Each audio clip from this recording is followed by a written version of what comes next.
Bonjour à toutes et à tous. J'espère que vous vous portez bien en cette période particulière. Nous avons aujourd'hui le plaisir de vous partager un extrait de notre conférence du 5 mars dernier à Lyon, avec notamment les interventions de Christine, Cindy et Didier qui sont présents sur le chat et qui pourront répondre à vos questions. Vertical Project Media organise également 1 à 2 soirs par semaine pour ses adhérents de nombreuses conférences, interviews sur les thématiques liées à la conscience, à l'alchimie, à la sophrologie, des expériences parfois en live, et nous recevons de nombreux intervenants tels que Philippe Guillemant, Arnaud Rioux, Sylvie Descholiaz, Carole Serra, et ces moments sont vraiment forts en émotion, en partage, mais surtout fédérateurs. Nous vivons de forts moments de convivialité durant ces moments que nous avons mis en place, ces événements que nous avons mis en place depuis le début du confinement et que nous espérons également poursuivre.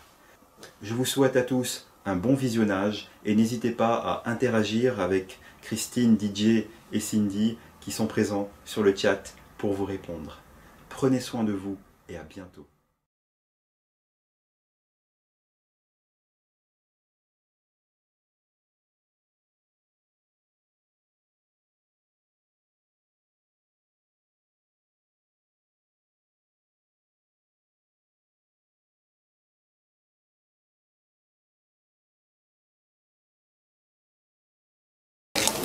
D'abord, je vous remercie vraiment du fond du cœur d'accepter de témoigner justement devant le public parce que c'est pas simple. Donc je tiens vraiment à vous remercier chacun. Et puis on va commencer donc par Christine qui va nous raconter son expérience de mort imminente vécue dans les années 90, 95. Et si tu souhaites aussi te décrire, nous dire qui tu es, avant de nous raconter ton expérience. Bonsoir à tous, merci d'être venus. C'est vraiment un privilège de pouvoir parler comme ça devant autant de monde, dans un cadre rassurant que m'offrent Najib et Daniel. Je suis contente en plus d'être accompagnée ce soir. Et aussi par un psychologue, comme quoi on n'est pas fou. Et c'est une expérience qui est de plus en plus reconnue et admise par la conscience collective. Donc voilà, je m'appelle Christine Clémineau, née Aiglé. J'ai vécu une expérience de mort imminente en 1995. Je l'ai occultée et elle s'est révélée à moi par une séance d'hypnose il y a seulement 4 ans. Donc elle m'a complètement chamboulée. Plus je la refoulais, plus elle était présente. Et il y a eu des montées de Kundalini. J'ai voulu divorcer 10 fois parce que j'avais peur d'effrayer mon mari. Et en fait, une fois que j'ai pu en parler, dans un cadre scientifique, j'ai été OK avec moi-même. Je me suis fait accompagner par la méthode de la réikiologie. Et maintenant, je suis moi-même réikiologue pour aider les gens qui sont bouleversés. Voilà. Je te remercie. Est-ce que tu peux nous raconter justement cette expérience douloureuse, et en même temps qui t'a potentiellement ouvert à quelque chose de nouveau? J'ai eu une enfance difficile, on en parlait tout à l'heure, difficile dans ma tête et difficile dans mon corps. J'ai subi des attouchements sexuels, donc je me suis fermée comme une coquille. Après, j'ai vécu dans une famille qui avait aussi des troubles, des psychoses, des névroses. Ma maman était bipolaire, il y avait des problèmes d'alcool, de prison, enfin, un tableau pas très joli. Depuis petite, quand je vous dis petite c'était 3 ans, 4 ans, je me demandais déjà pourquoi j'étais là. Et je faisais pleurer ma mère. Je disais, mais maman, mais pourquoi je suis née? Pourquoi tu m'as fait? Pourquoi c'est moi dans mon corps? Pourquoi c'est pas quelqu'un d'autre? À quoi ça sert la vie? Et c'est quoi le sens de la vie? Et comment on fait? Qu'est-ce qu'on doit y faire? Donc vous imaginez, ma mère, elle était dépitée. Et il n'y avait personne qui m'apportait des réponses. Ni dans la famille, ni autour de moi. Et après, en grandissant, j'ai gardé ces questions, elles ont fait que croître. Du coup, ça a généré un grand stress. Après, j'ai fait de l'ethnologie, la sociologie, j'ai cherché, j'ai lu, j'ai étudié beaucoup de religions, et j'ai testé aussi des pratiques. Et c'était toujours pas satisfaisant. Et ma mère est décédée brutalement. Donc ça a été le bonbon, comme on dit. Toujours pas de réponse, et mal dans ma peau. Et pas à ma place dans cette société. Donc j'ai décidé d'en finir par mes propres moyens. quitter ce corps et arrêter ces pensées trop douloureuses qui m'amenaient nulle part. Ça va?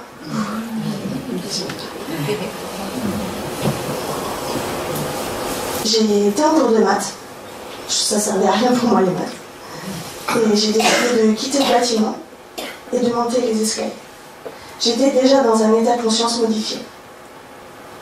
J'étais très calme, vraiment dans le temps présent, bien avec moi-même, et j'étais vraiment déterminée à ce que ça se passe bien. Puisque de toute manière, pour moi, ça allait s'arrêter. Je passe les jambes et je saute. Mais en fait, je tombe pas.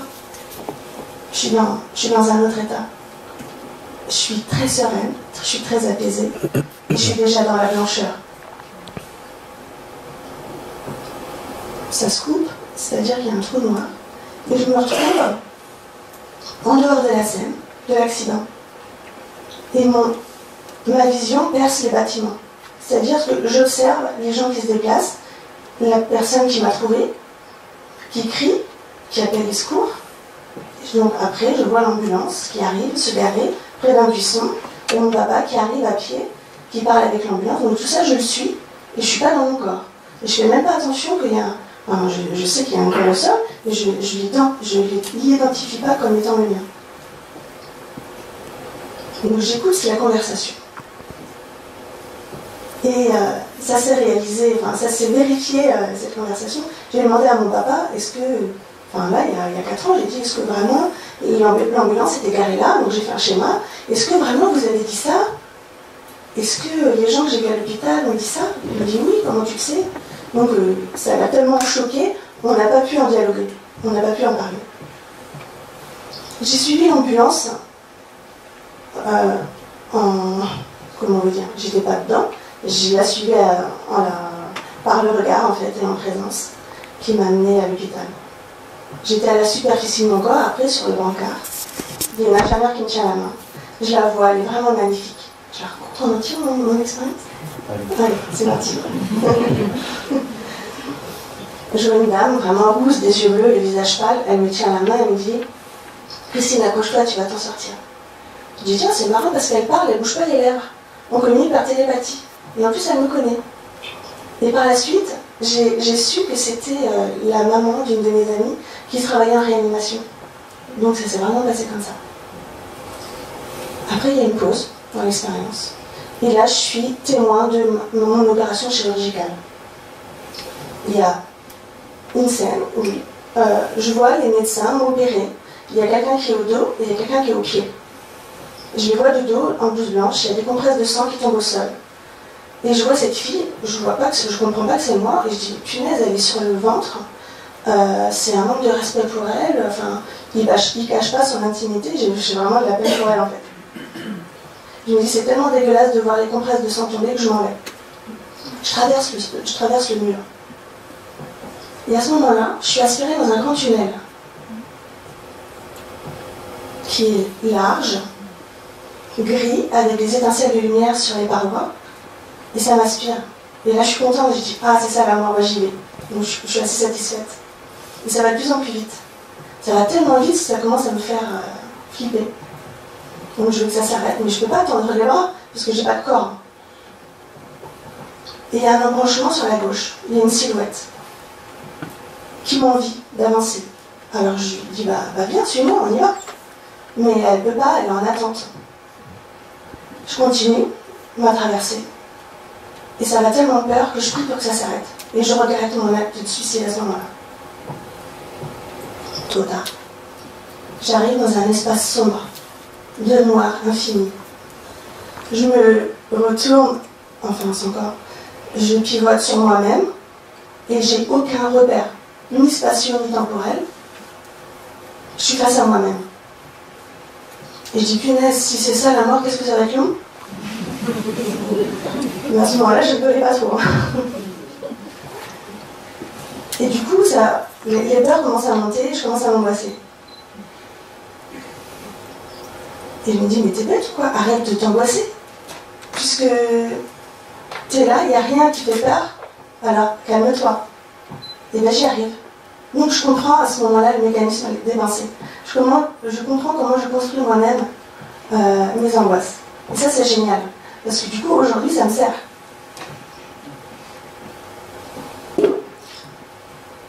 Dans ce noir, je sais qu'il va se passer quelque chose. Il y a un point de lumière qui descend en haut à droite. C'est vivant. Ça descend et ça éclaire l'espace. Ça éclaire l'espace et c'est tellement magnifique que je laisse cette luminosité avancer et me pénétrer et m'entourer. Il y a un être de lumière qui apparaît dans cette brillance magnifique cristalline. Il est vraiment diamant. Qu'est-ce que tu fais là, Christine? Il me connaît, je suis en confiance, j'ai pas peur. Qu'est-ce que je fais là? Vous avez vu ma vie.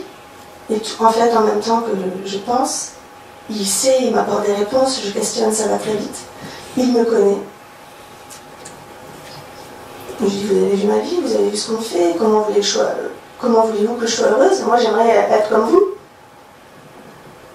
Ok, donc je vais te montrer des choses et après tu vas refaire ta vie en bas. Est-ce que tu veux savoir? Bah oui. Alors il m'emmène dans un jardin lumineux où je traverse des couleurs insubstantielles mais vraiment magnifiques, vivantes, énergisantes.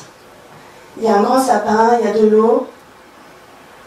Je fais juste une parenthèse parce qu'aujourd'hui j'habite ce jardin qui est structuré exactement de cette manière-là. Et il y a un brin d'herbe qui se détache de la pelouse. Donc je me rapproche très vite, je zoome. Et je vais au sommet du brin d'herbe. Et je plonge dedans, dans toutes les nervures, et je deviens la chlorophylle. Je deviens ce brin d'herbe. Et je vois ce qui se passe en dessous le sol, tout le réseau racinaire qui s'entremêle, et toutes les interconnexions qu'il y a avec l'environnement autour, tous les éléments qui nous composent, nous, en tant que corps humain, et aussi éléments de la nature. Et l'être de lumière me supervise et me dit, Christine, tu es cela, tu es ce brin d'herbe, tu te crois seule dans l'univers, et en fait, tu es en interconnexion avec tous les autres, tous les éléments, tout ce qui t'entoure, tu dois te mêler aux autres. Ok. Je reviens dans la blancheur qui m'apaise et j'intègre toutes ces connaissances. Ça me calme. En fait, ma mère est décédée il n'y a pas longtemps. Qu'est-ce qu'elle est devenue, ma mère? Vous pouvez me dire? Écoute, c'est pas le sujet. Là, tu vas reprendre des forces, tu vas te régénérer, et puis on verra ça plus tard, t'inquiète pas. Prends ce qu'il y a à prendre. Et ça continue de m'envoyer de l'amour, et de me vivifier, de me régénérer de l'intérieur. Est-ce que tu veux apprendre? Oui. Alors, il m'emmène dans l'univers, dans le cosmos. Et je vois la planète Terre, comme du glow. Elle est magnifiquement, incroyablement vivante. Et ça me projette encore plus loin dans les galaxies, dans les trous noirs, ce qu'on appelle. Et ça, je l'ai mis en peinture, en fait. J'ai peint tout de suite pour intégrer l'expérience. Je fais de la gouache, de l'acrylique, je fais beaucoup de toiles qui sont visibles sur ma page Facebook. Et du coup, je me rends compte que j'apprends toute la constitution de l'univers et que si je vais trop loin, je vais me perdre. Donc je reviens. Et est-ce que tu vas apprendre? Oui. Alors je vais te montrer que ça va bien se passer pour toi. Il me montre la planète qui se détruit, qui s'éteint de l'intérieur. Il me montre des coulées de boue, l'réchauffement climatique. Et je me suis renseignée sur ces visions. En 1995, ça s'appelle El Niño, le courant d'air chaud venu d'Amérique du Sud. Je vois les coulées de boue, des villages détruits, des enfants abandonnés en souffrance, qui sont abusés.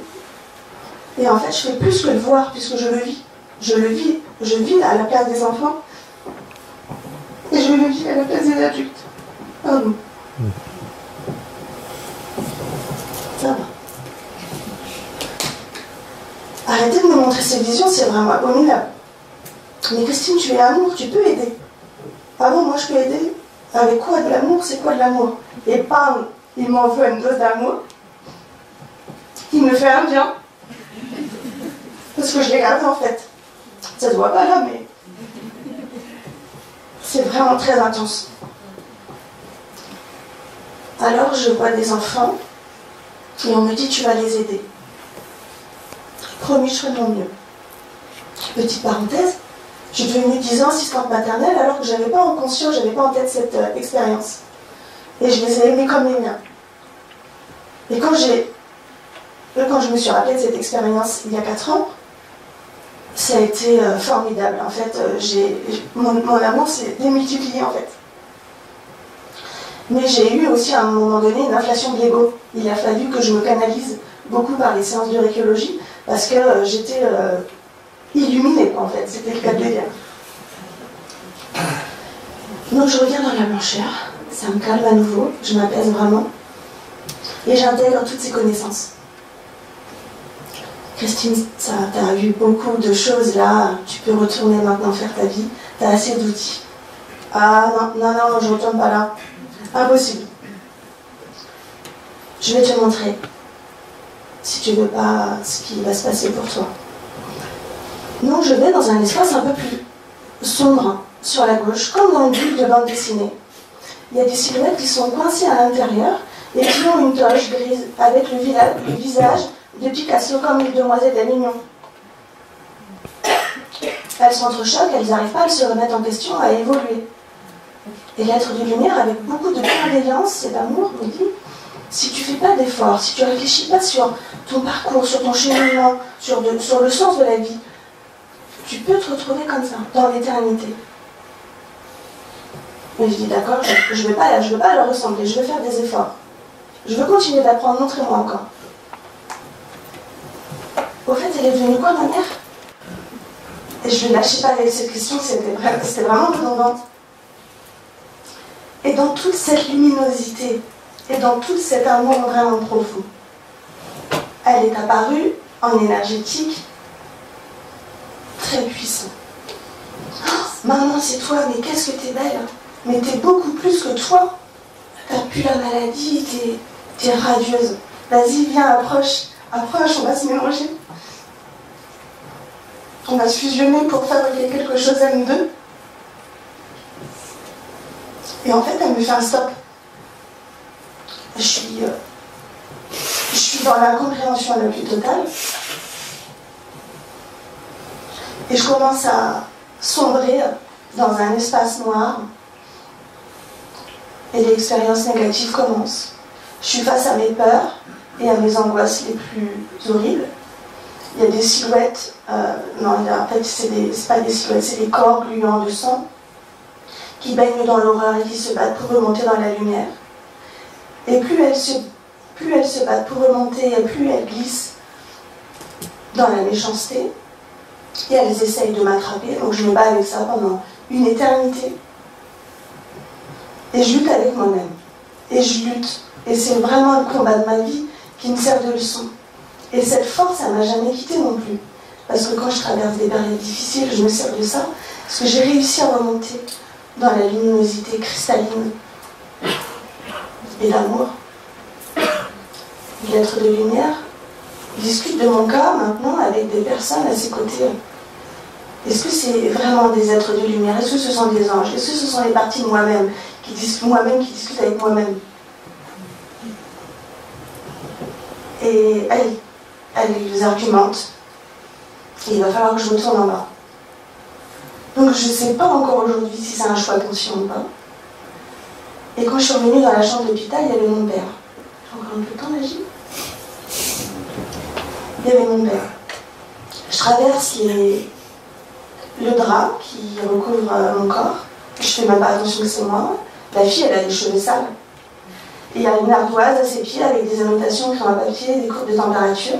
Je me balade dans la pièce. Il y a des électrodes posées sur la poitrine de couleur. Je suis les fils, je passe en dessous du lit.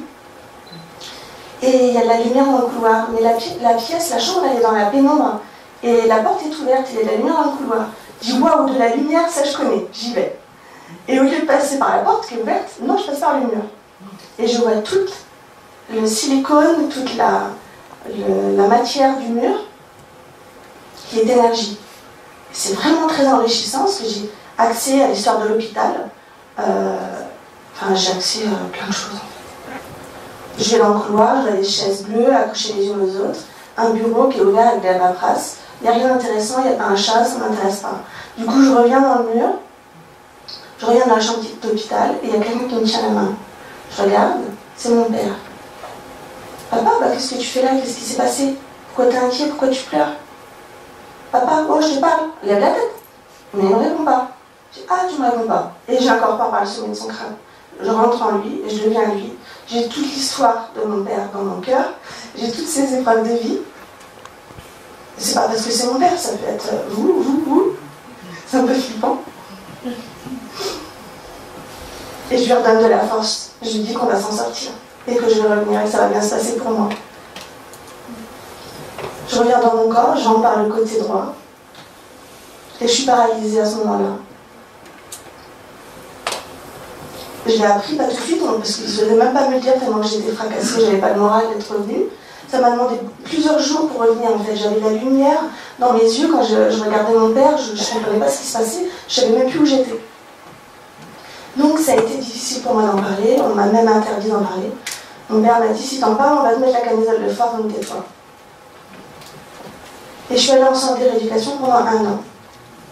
Au bout de 3 mois, dans mon lit, j'avais des souffrances abominables en fait, parce que j'ai vécu allongée. Évidemment, je vivais dans un moule de plâtre pour consolider ma colonne vertébrale. Tous mes pieds, tout, j'étais multifracturée. Et donc, pour gérer cette douleur physique, je rentrais en relaxation profonde de par moi-même. Je détendais tous les muscles de mon corps. Et j'allais dans les muscles, j'allais dans mes os, je régénérais tout. C'était pas un enseignement, en fait, je l'ai fait naturellement. Je pense qu'on a tous cette capacité, sauf qu'on on nous l'apprend pas à l'école. Et voilà, c'est aussi un peu peut-être culturel, je sais. Donc, comme vous voyez, bah, je marche, je fais du vélo, je vais au ski, je fais tous les sports qu'on m'a interdits, je le fais. La liberté la plus totale. Et maintenant, aujourd'hui aussi, je suis thérapeute en récologie. Je récolte les témoignages des expérienceurs et je les aide de manière personnalisée, poussée, dynamique et enjouée. Donc j'ai créé mon association, EMI International.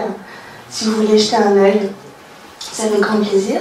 Je fais des rencontres en physique, mais aussi par Skype maintenant, pour limiter les déplacements géographiques. Et voilà, je le fais vraiment avec mon cœur et respect et professionnalisme, puisque je suis formée maintenant, je connais les mécanismes de l'esprit par mon expérience, mais aussi par mon enseignement. Voilà. Merci beaucoup.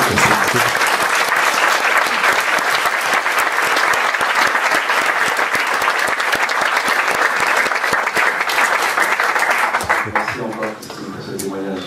Merci. Nicolas, est-ce que tu as quelque chose à dire? Il faudrait préciser une question, parce qu'il y aurait beaucoup de choses à dire. Peut-être juste, tu parlais tout à l'heure de pourquoi est-ce que les expérienceurs vivent ça, en fait, on pourrait dire, enfin, cette difficulté au départ. Et moi je dirais que quand on écoute une trajectoire de vie comme celle de Christine, on voit que c'est tout un ensemble et qu'on ne sépare pas l'expérience de l'expérienceur, et que tout ça en fait fait partie d'une chaîne d'expérience. Parce que tout ce qui constitue Christine, c'est cette NDE, mais il y a toute cette histoire aussi qui précède. On pourrait dire qu'en ça, la difficulté du début de la vie est aussi initiatique finalement. D'ailleurs les initiations en général c'est douloureux, hein. Ça nous met bien dans le corps, disons. Voilà, après, il faudrait plutôt préciser les questions pour commenter. J'ai envie plutôt d'écouter les autres.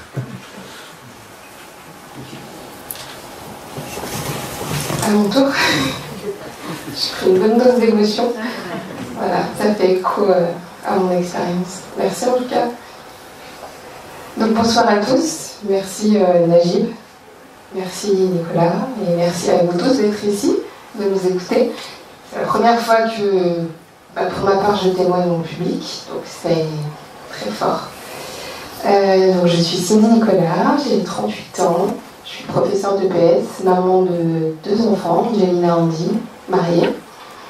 Donc j'ai vécu mon expérience extraordinaire le 22 octobre 2017 à 15h.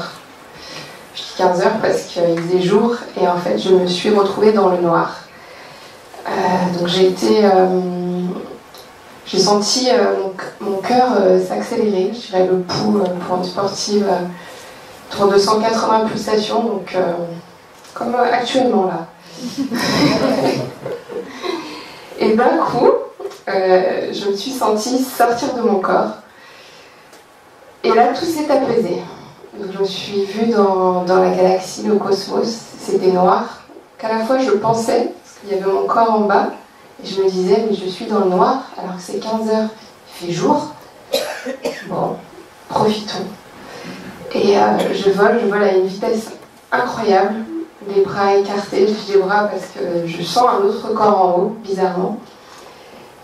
Et je passe un tunnel, pas du tout effrayant, très rapide, furtif, et je me retrouve assise sur un banc.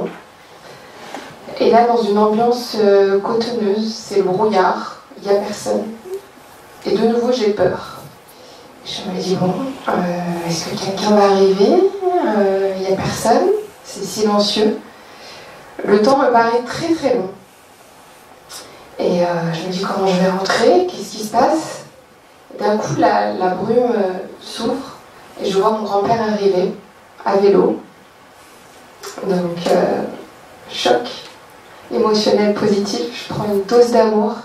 Et là, à partir de là, jusqu'à la fin, l'amour ne m'a pas quittée. Donc mon grand-père me dit, monte ma petite fille, je vais te faire visiter le paradis. Donc nous voilà partis à vélo.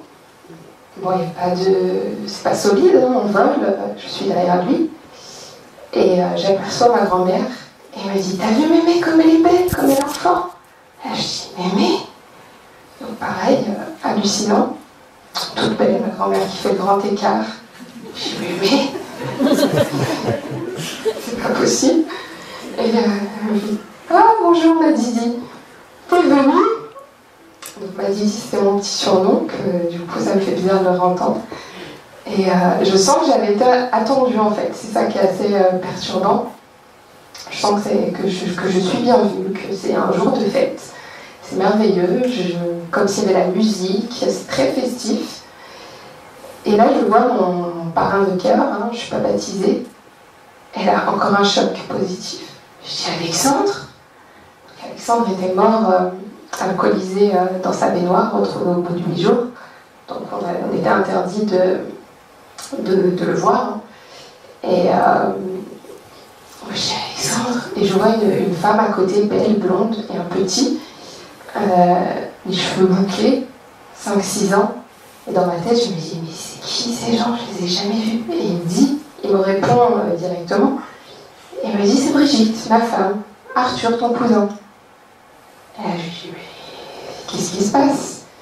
Alexandre, t'as jamais été mariée en France? Il me fait, tout est possible, ma chérie. J'ai été triste sur Terre, et là, j'ai trouvé l'amour. Bon. Autre moment d'émotion, je pleure de joie, d'amour, on se prend dans les bras, c'est merveilleux. Et on commence à se donner tous les 6 du coup, la main et notre corps, enfin mon corps, du coup est à l'horizontale, on vole à toute vitesse, j'ai une vision à 360 degrés, je me dis allez on va visiter, t'es venu, c'est parti. Et on part, on survole encore une fois j'ai cette sensation de vitesse, je me retrouve au-dessus de torrents de cascades magnifiques, donc il n'y a pas de... Je marche sur l'eau, hein, je glisse sur les cascades aux couleurs exceptionnelles. Je vois des étendues vertes de pelouse, mais un vert impressionnant, verdoyant, majestueux. Je vois des petits canards au loin, donc très surprise de voir des canards, c'est bizarre, il y en a 3. Et je me dis, ils sont trop mignons. Et d'un coup, je me retrouve dans le bébé canard en fait. J'intègre le canard. Et je sens son amour pour sa maman, son amour pour moi. C'est très, très bizarre. Au loin, je vois arriver Mickey, le chien de mes grands-parents, que j'ai quand j'avais 10 ans. Et il court, il me saute dessus. Et on s'embrasse en fait, c'est bizarre. On tourne sur l'herbe, on est content. Après, il y a mon petit chien Simba, on avait dû le faire piquer, un petit Yorkshire, et j'avais toujours eu cette culpabilité en fait.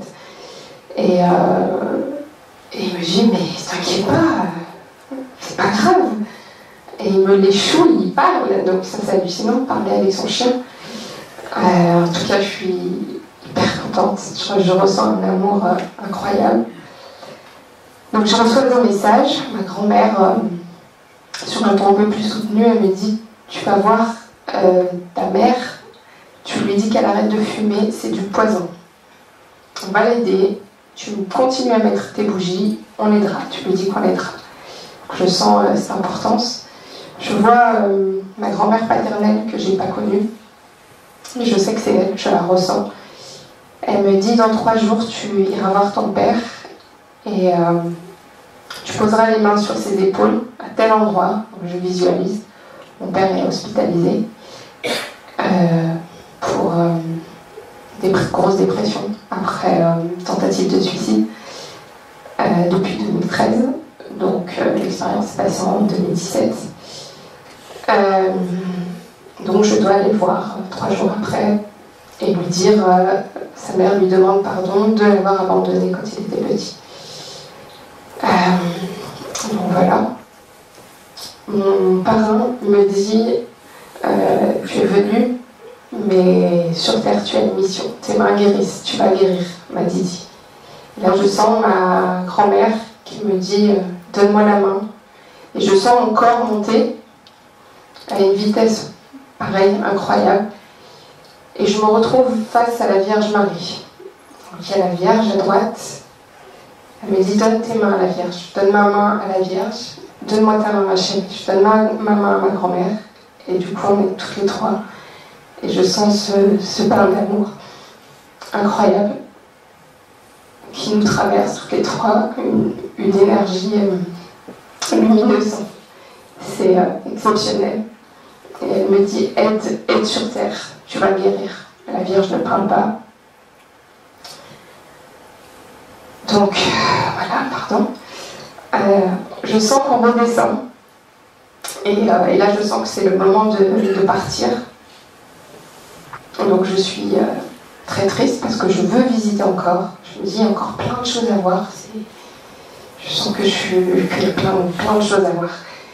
Et ils me disent, non, tu as encore de belles choses à faire, tu vas aider. Donc, ils insistent vraiment sur ça. Tu es venu, c'est bien, on s'est revus, mais maintenant, tu repars.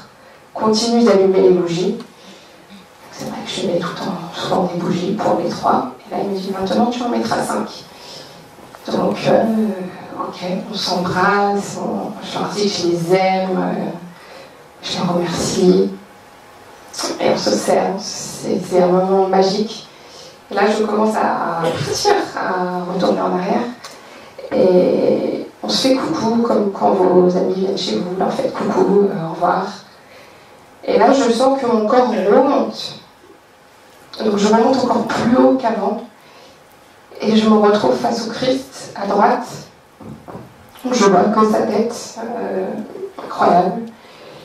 Et que de la lumière éblouissante. Et je sens que je suis dans un lieu très sacré, avec un écho incroyable. Et il me dit, approche ma beauté divine.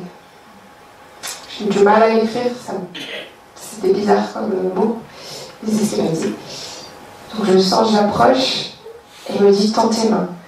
Bizarrement, en bas, je sens que mes mains sous ma couverture montent en fait. Et je sens qu'en haut, je fais pareil. Et je me rapproche de lui, et je sens des faisceaux jusqu'à mes pieds, d'une puissance. C'est éblouissant, mais ça fait pas mal aux yeux. C'est des faisceaux d'amour. Et ça me projette dans tout le corps, dans les cheveux, dans tout. Et je pleure. Et il me dit, ta mission, c'est de guérir. J'ai d'autres messages, d'autres personnes à aller voir. Et je lui dis merci. Et à ce moment-là, mon corps repart à une vitesse incroyable. Et je savoure cette descente. Et je repense à tout ça. Je vois la planète. Je sais où je dois aller. Je réintègre mon corps. Je prends des papiers et je ne m'arrête plus d'écrire. Pour rien oublier, je marque tous les détails, je pleure. Et en même temps, j'écris les 5 pages. Et voilà. Et voilà. Merci Cindy.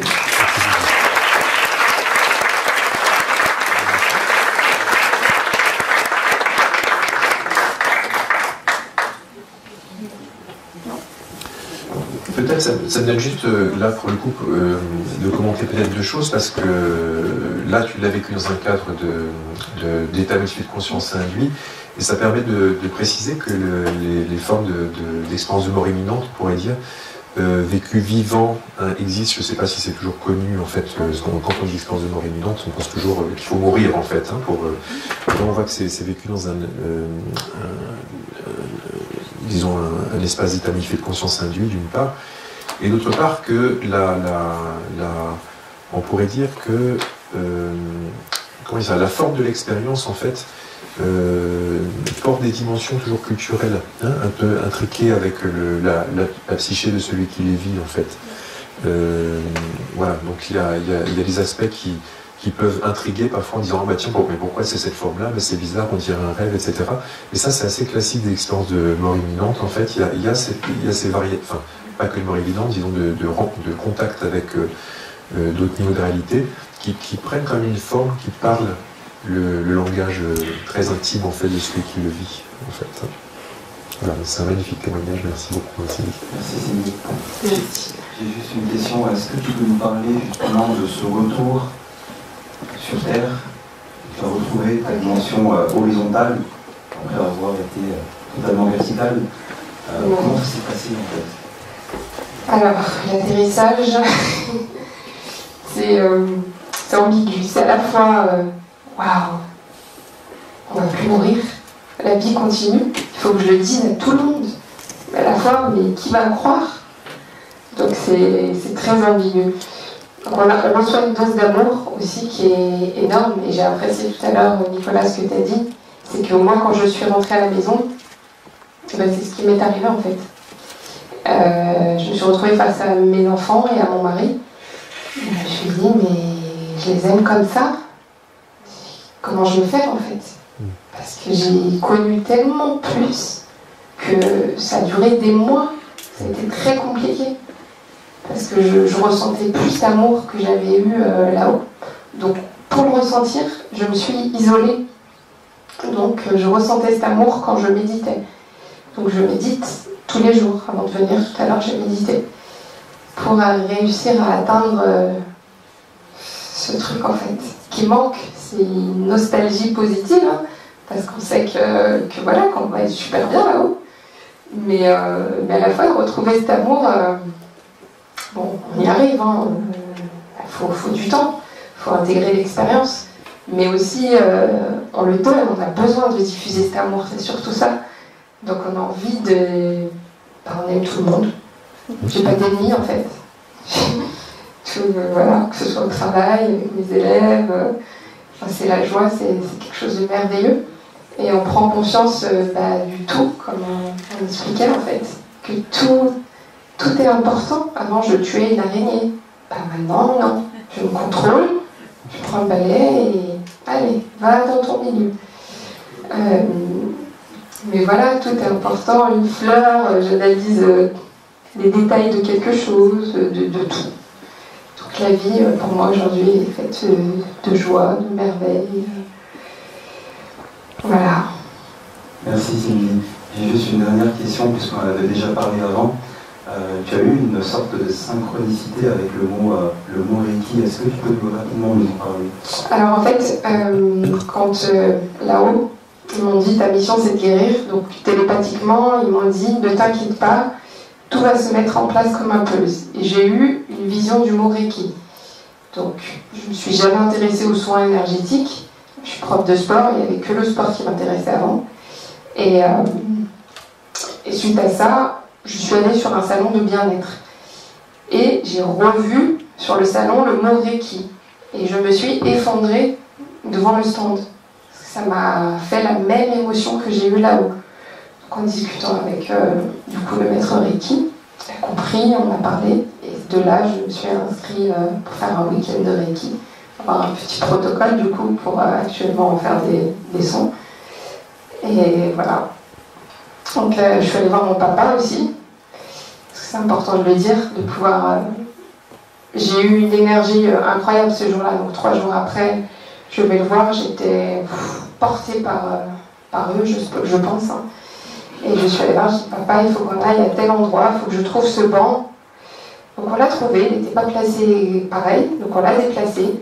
Je me suis mise derrière lui, je lui ai expliqué l'expérience. C'était incroyable parce qu'il m'a avoué que quand il avait 10 ans, qu'il avait failli mourir noyé et qu'il avait lui aussi vu le tunnel et la lumière. Donc ça m'a fait un soulagement incroyable. Et ça a levé des non-dits, parce qu'on ne parlait pas de mort à la maison, de religion, de quoi que ce soit. Et il m'a dit, je te crois. Et là, juste le fait de me dire qu'il me croyait, c'était parti, je pouvais par la suite raconter. Donc voilà. Merci beaucoup, Sylvie. Merci. Merci.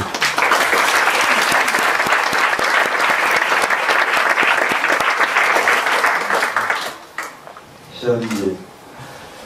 Cher Najib, merci de me donner la parole. C'est avec profonde gratitude de pouvoir témoigner ce soir. C'est pour moi aussi la première fois que je prends la parole en public et que j'appelle ça un coming out spirituel. Voilà, parce qu'en plus je suis dans un métier où je suis responsable. J'ai toujours été responsable dans ma carrière, mais je suis responsable de maintenance avec une envergure nationale. Et c'est le genre de métier où on n'a pas ce genre de sujet de discussion avec nos clients et nos collaborateurs. Voilà.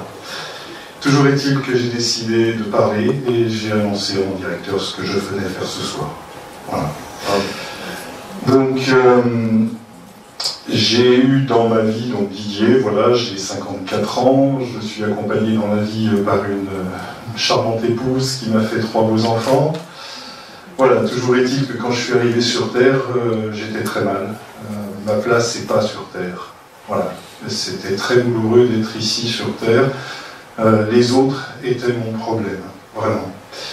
J'ai beaucoup eu de mal à exister sur Terre et à trouver ma place. Et puis j'ai été confronté au cours de ma vie à un certain nombre d'expériences spirituelles. Alors certaines toutes simples, hein, quand j'étais petit, voyage astral, on navigue dans la maison en volant au-dessus des escaliers, on descend magnifiquement sans tomber.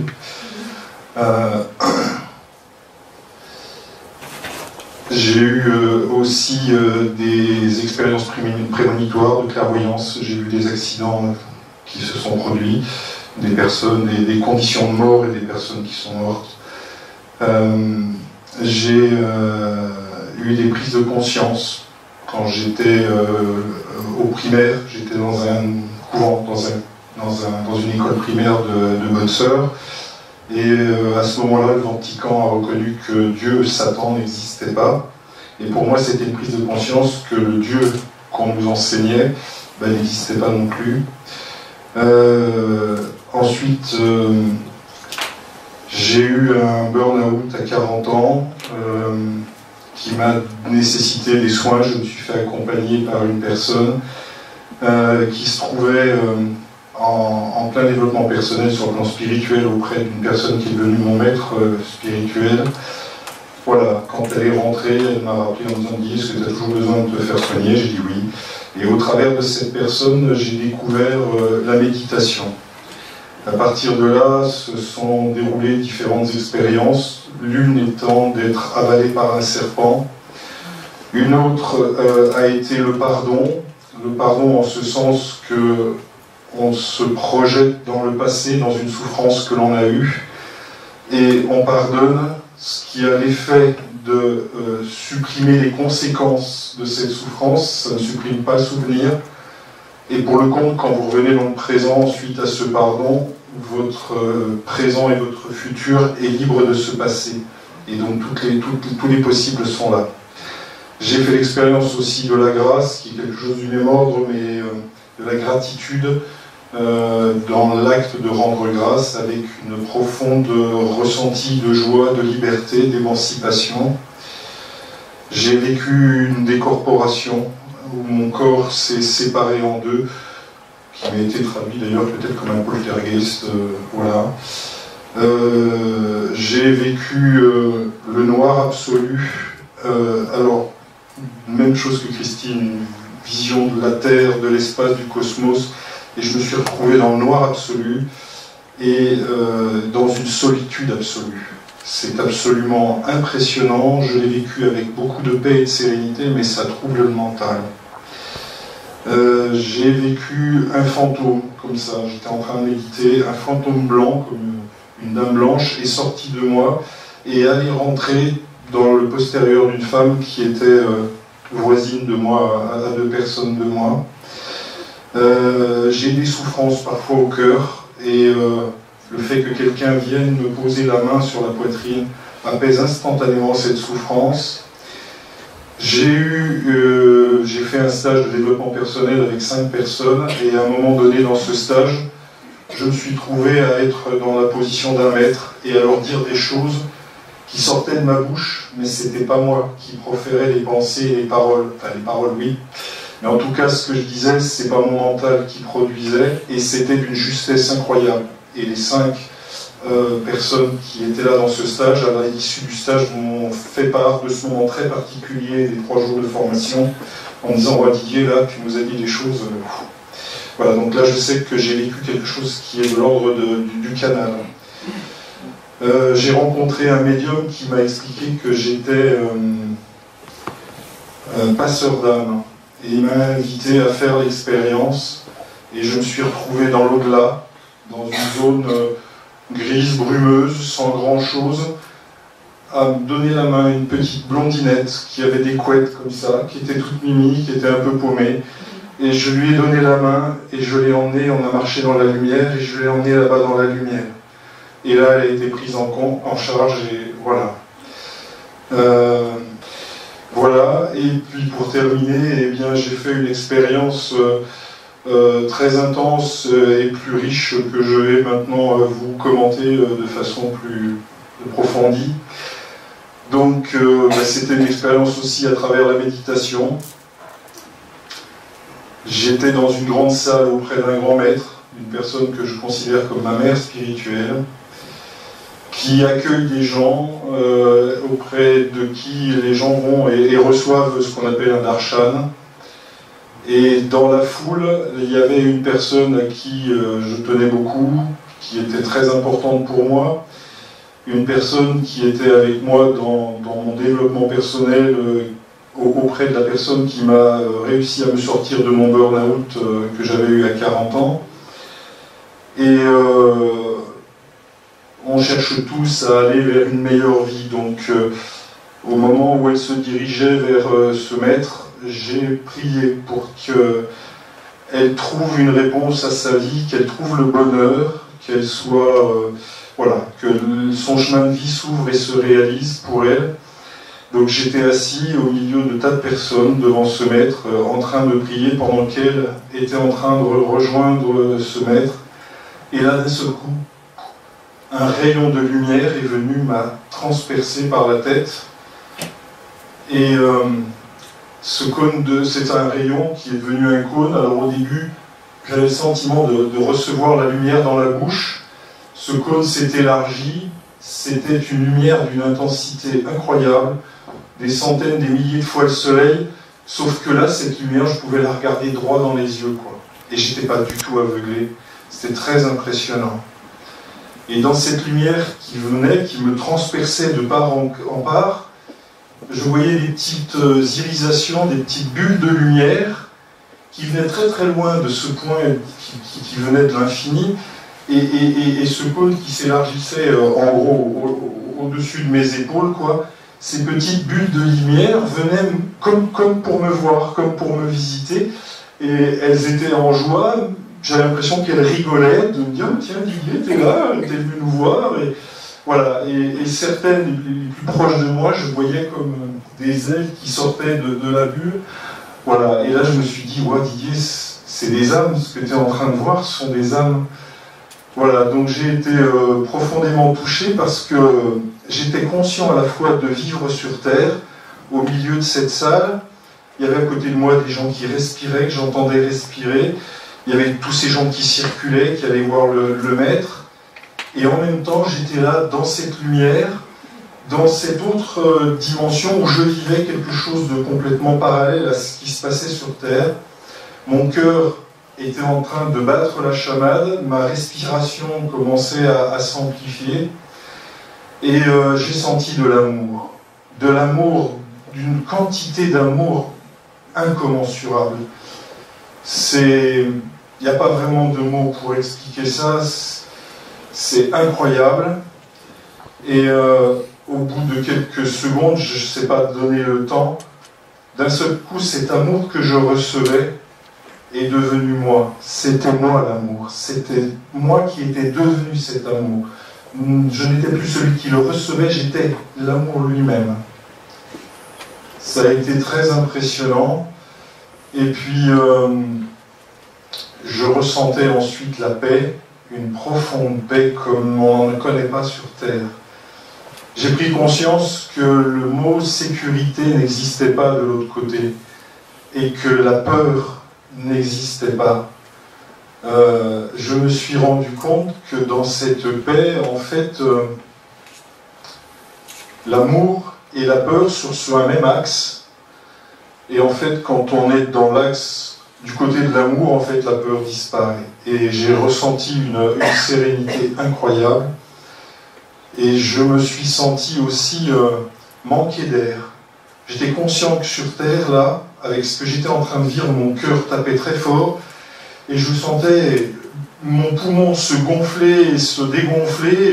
Alors j'ai une formation de plongeur, et je maîtrisais vraiment ce qui se passait pour moi physiquement au niveau respiratoire, et j'étais toujours très impressionné que tout ça se déroule, et qu'autour de moi, les gens ne voyaient pas cette lumière qui m'inondait de part et d'autre, et que personne ne prenait conscience de ce que j'étais en train de vivre. Ensuite, j'ai été très étonné parce que là, j'avais mes zygomatiques là, qui étaient en fait au-dessus de mes oreilles. Donc là, je me suis dit, là, Didier, t'es en train de complètement partir en live. Tes sourires, là, il ne peut pas monter jusqu'au-dessus de tes oreilles. T'es en train de complètement partir, là. Et en fait, j'étais en train d'éprouver un sentiment de joie, mais de joie incommensurable, comme si je rigolais à gorge déployée, mais un rire à gorge déployée, même s'il y avait eu toutes les gens de la salle, il y avait près de 5000 personnes dans la salle, si tout le monde avait rigolé à gorge déployée avec moi, ça aurait été insignifiant comme joie exprimée par rapport à celle que je ressentais, d'une puissance incroyable. Après ce sentiment de joie, j'ai eu le sentiment de tout savoir, de tout connaître, l'omniscience absolue. Et là aussi, je me suis dit, ouais, dis donc, pour qui tu te prends là? Je commençais à me dire, c'est n'importe quoi. Alors j'ai voulu me mettre à l'épreuve et je me dis, bah, tu vas te poser une question et tant qu'à faire, vu que tu sais tout, tu vas chercher la question à laquelle personne n'aura la réponse sur Terre, même un grand maître. Et là, j'ai commencé à élaborer une question relativement complexe, mais en fait, bien avant que j'ai pu élaborer cette question, j'avais toutes les réponses. Toutes les réponses étaient là, absolument toutes les réponses.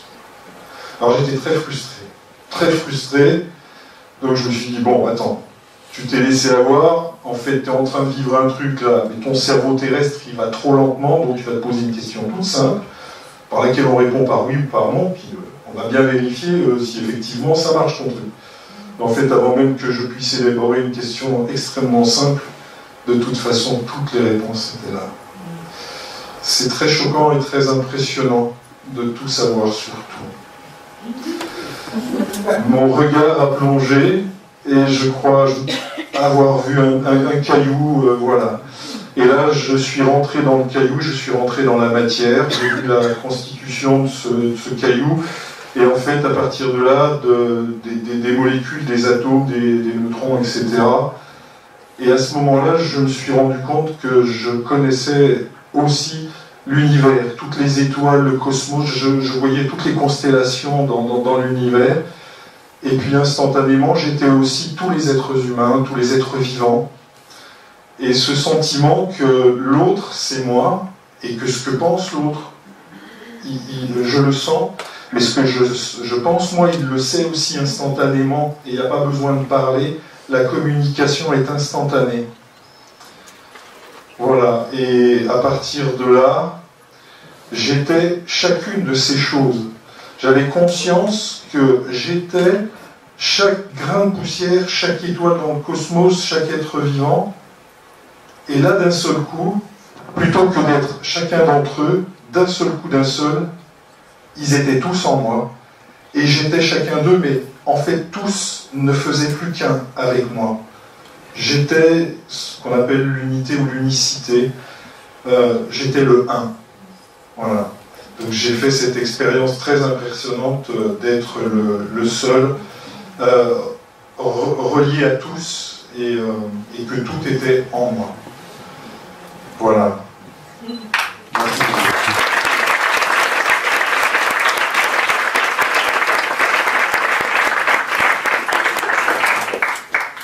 Merci Didier. J'aurais une question en fait à tous les trois par rapport à cette expérience du tout, de la connexion au tout. Plutôt à Nicolas, la question. Comment tu analyses cette expérience en fait, de connexion au canard, au brin d'herbe, au caillou? C'est une expérience de conscience. Oui, pardon. Je crois qu'ils vont nous l'expliquer mieux que moi avec des mots un peu plus théoriques.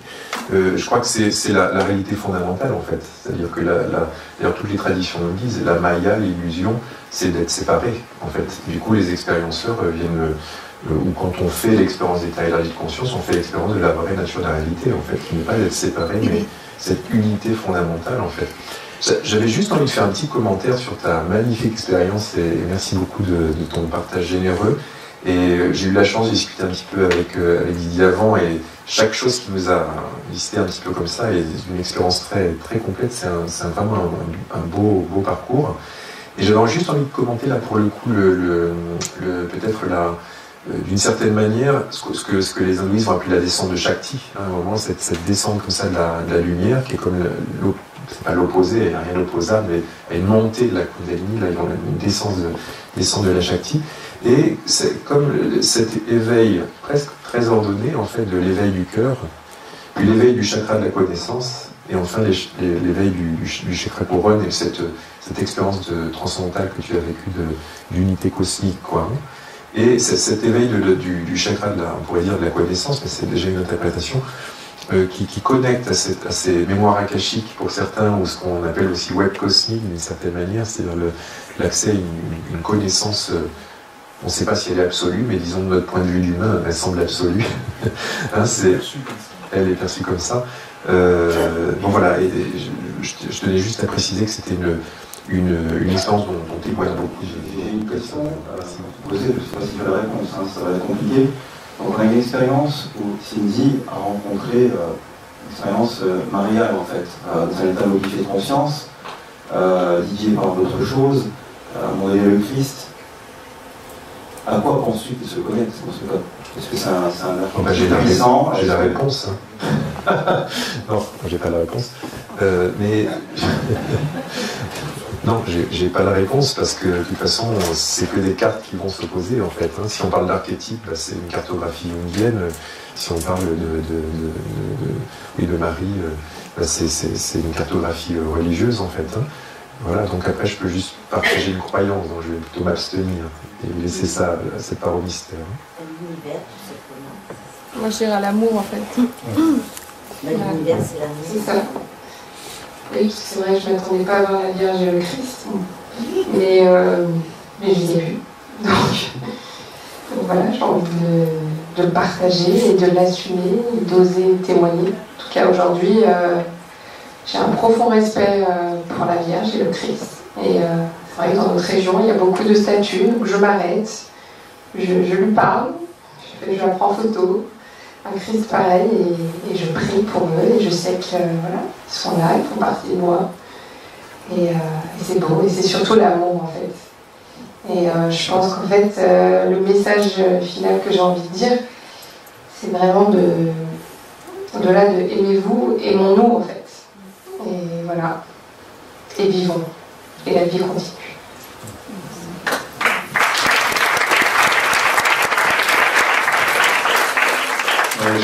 partage tout à fait ce point de vue. Dans mon expérience, l'analyse que j'en fais, c'est que j'ai rencontré ce qu'on appelle Dieu. Ce que Jésus a tenté de nous expliquer en nous disant « Aimez-vous les uns les autres, comme Dieu vous a aimés ». Je pense que cette expérience nous montre qu'il n'y a qu'une façon de faire exister Dieu, c'est de nous aimer, nous-mêmes, et d'aimer les autres. Quand on s'aime soi-même, on aime déjà les autres puisque l'autre c'est moi. Et quand j'aime l'autre, alors je m'aime aussi. Aujourd'hui, la planète est en souffrance. On a vu dans ces expériences que là où je porte ma pensée, cette réalité apparaît. Aujourd'hui, il y a des gens qui pratiquent des choses comme le home healing, toute forme de prière. Certains ont peut-être participé à une prière qui a été initiée par différents sages sur la planète, différents représentants religieux, lorsqu'il y a eu les incendies en Australie et la pluie est apparue de nulle part au-dessus de la capitale de Sydney, à l'ouest de Sydney. Donc aujourd'hui, il est important de concevoir que cette façon d'aimer est créatrice, au sens de Dieu lui-même. La création, la réalité est ce que l'on crée par nos propres pensées. Je pense que raconter et témoigner, c'est important. Ça fait des décennies maintenant, depuis que Raymond Moody a écrit son livre, que des gens témoignent des expériences de l'au-delà. Moi, je constate qu'il y a de plus en plus d'enfants qui naissent et qui se souviennent de leur vie précédente et qui se permettent de dire à leur mère, alors qu'ils ont 1 an et demi ou 2 ans et qu'ils ont à peine la parole, « Non, et pas ma maman, je veux ma vraie maman ». Voilà. Et je pense que le monde est en train de changer, il y a des choses qui sont en train de bouger et qu'on a besoin de dépasser au-delà de témoigner, de comprendre qu'il y a des tas de choses qui se passent dans des tas de dimensions spirituelles et qu'il y a besoin d'apporter des explications rationnelles, rassurantes, aimantes, pleines de bienveillance. Voilà.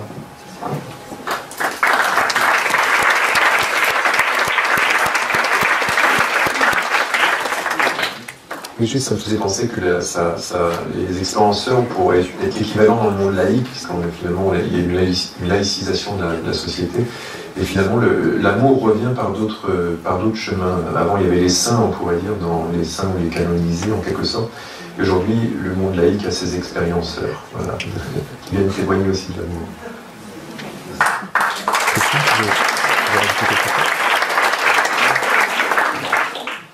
Je pense que l'essentiel a été dit.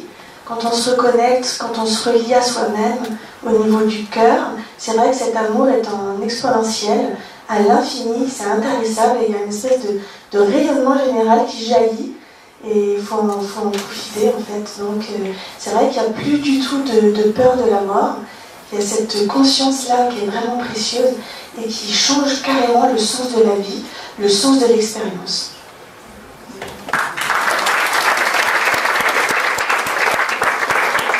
On va donner la parole au public maintenant. Donc si certains ont des questions, pas trop longues, c'est OK. Oui, non. Bonsoir à tous. En fait, moi, la question qui me vient depuis, en vous écoutant tous les trois, c'est comment, après avoir vécu ce que vous avez vécu, avoir touché d'aussi près l'amour inconditionnel, comment vous vous situez aujourd'hui au sein d'une société où vous disiez justement qu'on nous maintenait dans la peur, où il y a une société qui, actuellement le coronavirus, mais quand c'est pas le coronavirus, c'est autre chose.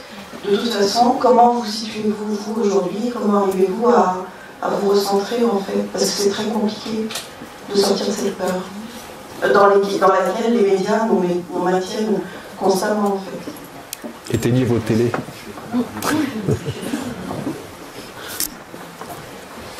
Moi, ça m'a un peu pourri la vie de ne pas savoir mettre en œuvre cet amour.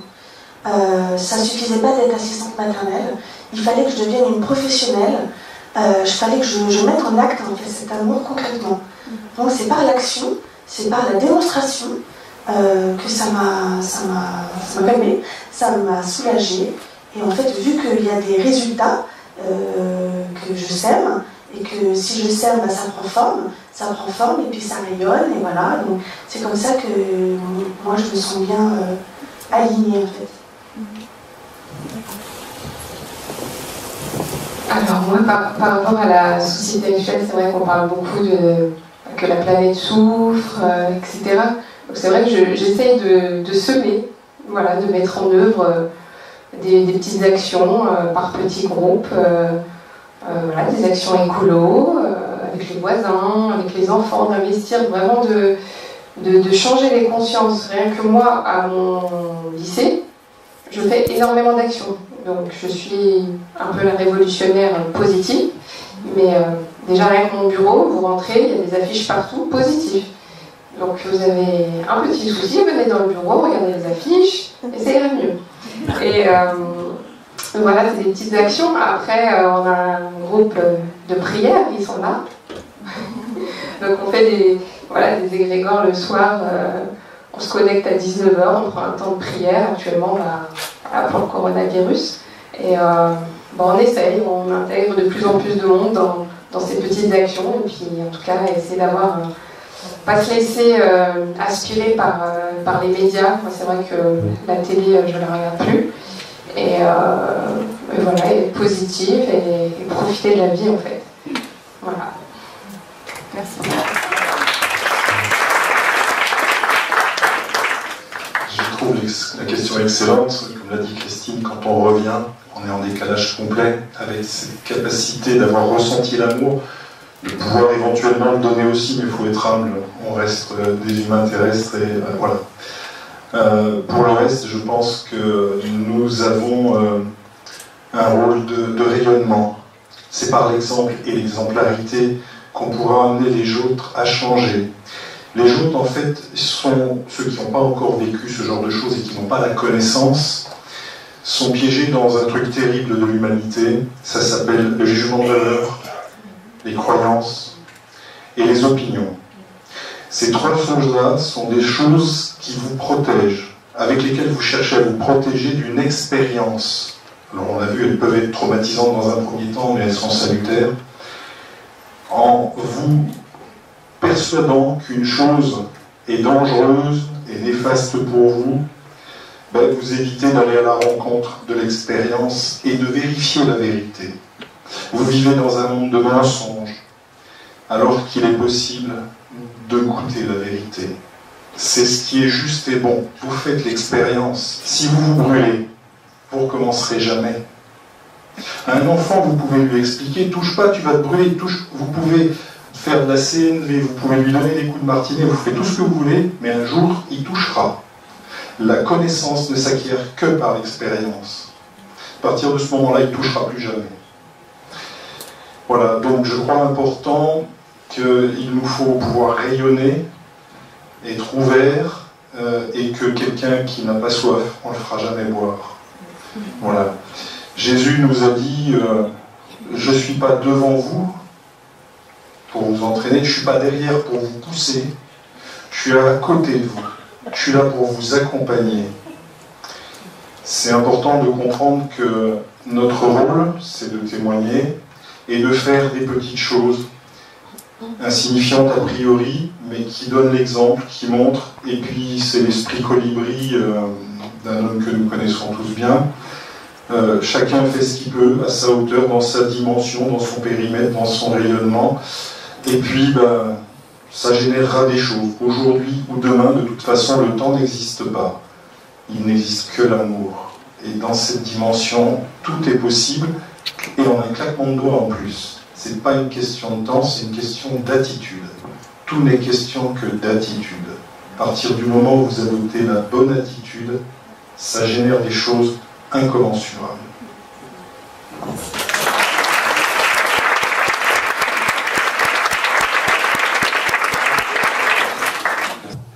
Ce que j'ai envie de vous dire, en tout cas, c'est qu'effectivement, on a parlé beaucoup d'expériences extraordinaires, on a touché l'amour, on a touché voilà, développer la bienveillance, il y a des personnes qui reviennent avec des capacités très fortes, Mais l'objectif, c'est pas d'aller essayer de faire ça en fait. C'est pas d'aller essayer d'aller faire du tourisme spirituel, comme je le dis souvent, je me permets de le dire. Le paradis, il est là en fait, hein. Il est sur terre. Et on a une dimension verticale qui nous permet de nous connecter bien sûr au ciel, à ce que nous sommes vraiment. Mais il y a également l'horizontalité. Il faut vivre l'horizontalité parce qu'on est dans la matière et c'est pas pour rien. Donc, moi je suis un peu pas fan, c'est pour ça que vous avez remarqué qu'on n'a pas dit en fait ce que Cindy a vraiment fait ou ce que DJ a vraiment vécu. On est resté très évasif.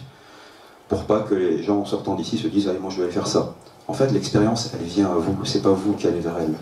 Donc c'est important de le dire et je tiens vraiment aussi à le dire. Donc l'amour inconditionnel, il est aussi sur Terre. C'est une question d'état d'esprit, d'attitude, comme le disait DJ. Et voilà, j'encourage tout le monde à essayer d'aller vers cette voie. Moi, le premier, bien évidemment. Donc voilà, c'est une audition perpétuelle, la vie, c'est quelque chose qu'il faut, voilà, dont il faut profiter, puisqu'on est de passage, je pense. Voilà, donc je vous remercie. Et puis Nicolas, demain, fait une conférence, il va nous en dire quelques mots, donc qui est gratuite pour les adhérents de Vertical Project. C'est à l'espace L'Outil à 19 h. Si tu peux nous en dire quelques mots, Nicolas. Oui, juste avant, je voulais faire un petit commentaire général, c'est que l'unité en fait des témoignages des expérienceurs, d'ailleurs toute la liste confondue, hein, quasiment, devrait vraiment nous sensibiliser, pour le moins, sinon nous convaincre, pour le moins nous sensibiliser, nous éveiller à l'importance de la dimension de l'amour et de la dimension de la peur, hein, parce que ça a été nommé par toi, ça a été nommé et c'est nommé sans cesse en fait. Et donc le travail sur ces peurs qui s'incarnent, en fait, enfin, nos peurs s'enracinent dans nos histoires. Et du coup, j'ai envie de dire justement que travailler sur soi, ça se fait pas que passivement en attendant que ça arrive. Ça demande aussi à notre part de nous mettre en chemin. Et aujourd'hui, comme hier, puisque les états modifiés de conscience, ça a bien 40 000 ans, hein, ça veut dire qu'au tout début de l'humanité, déjà les humains pratiquaient les états modifiés de conscience, pratiquer des rites initiatiques, et que tout ça devrait quand même nous aiguiller, nous occidentaux modernes, de dire mais pourquoi il y a cette faille initiatique dans nos sociétés, et du coup quoi faire pour y se reconnecter en fait. Et du coup ça fait le pont avec la conférence de demain. On va continuer à l'espace L'Outil, alors je ne peux pas trop vous dire où c'est parce que je ne sais pas bien encore. Mais on va continuer en parlant justement de la modernité, de la tradition, comment la question de la faille initiatique en Occident, et la question justement des états modifiés de conscience, mais en la prenant sous un autre angle qui est comment, si la modernité d'aujourd'hui rencontre la tradition d'hier et qu'on les met à une table, qu'est-ce qu'elles ont à se dire. Voilà, c'est ça. Voilà, et je présenterai un voyage au Mexique. Ce que j'ai pas eu dans la présentation, c'est que je vis entre la France et le Mexique. Alors j'emmène les Français au Mexique vivre cette expérience de reconnexion. Voilà. Merci beaucoup à tous. Hein. Merci Nicolas. Et puis merci à tous, merci à